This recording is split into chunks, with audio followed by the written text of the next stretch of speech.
வணக்கம் கோவை மாவட்ட மக்களே, நான் சத்யவர்ஷா. இந்திய அரசியலமைப்பு ஆலோசகராக பணியாற்றி வருகின்றேன்.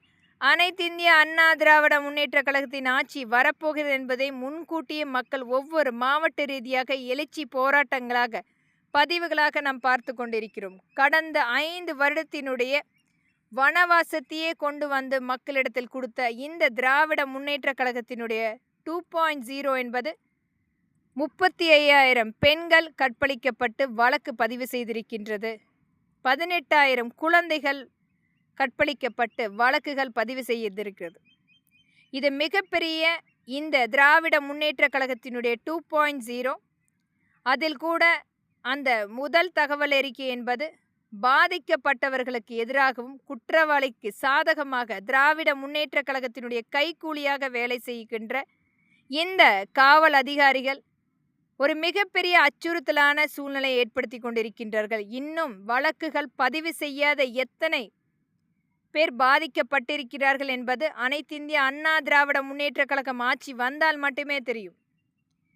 இது மிகப்பெரிய அளவில் ஒவ்வொரு இடத்திலுமே இவர்களுடைய ஆதிக்கம், நில அபகரிப்பு, நில மோசடி, ஒரு மிகப்பெரிய தொழிற்சாலைகளை கைப்பற்றி இவர்களுடைய கட்டுப்பாட்டில் எடுப்பது, இது மிகப்பெரிய ஒவ்வொரு மாவட்ட ரீதியாக இந்த 2.0 திராவிட முன்னேற்ற கழகத்தினுடைய அங்கீகாரமாக செயல்படுத்தி கொண்டிருக்கின்றார்கள்.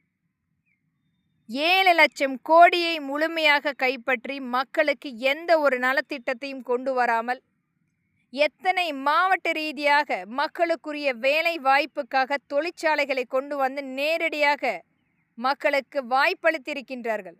இன்றைக்கும் கோவை மாவட்டத்தில் எத்தனையோ இளைய சமுதாயம் வேலை இல்லாமல் ஒரு தற்காலிக முகவர்களாக ஸ்விக்கி, ஜொமோட்டோவில் வேலை செய்து கொண்டிருக்கின்றார்கள். அதையும் நம்மளுடைய அனைத்திந்திய அண்ணா திராவிட முன்னேற்ற கழகத்தினுடைய மாண்புமிகு எடப்பாடியுடைய அந்த தேர்தல் அறிக்கை என்பது அந்த இளைய சமுதாயம் எந்த விதத்திலுமே பாதிக்கக்கூடாது என்பதற்காக அவர்களுக்குரிய வேலை நியமனம், சம்பளம் அங்கீகாரம், அவர்களுக்குரிய ஓய்வூதிய திட்டம், விபத்து காப்பீடு மற்றும் அவர்களுக்குரிய மருத்துவ காப்பீடு அனைத்துமே கொண்டு வரப்பட வேண்டும் என்பதற்குரிய தேர்தல் அறிக்கையாக கொண்டு வந்திருக்கிறார்கள்.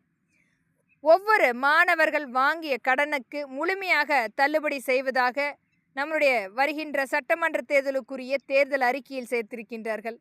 விவசாய மக்களுக்குரிய பங்கீடு, ஒவ்வொரு மக்களுக்குமே பார்த்து தேர்தல் அறிக்கை முழுமையாக கொடுக்கின்ற வாக்குறுதிகளை முழுமையாக கொண்டு வந்து மக்களிடத்தில் ஒவ்வொரு ஆட்சி அமைப்பிலுமே முழுமைப்படுத்தியிருக்கின்றார்கள்.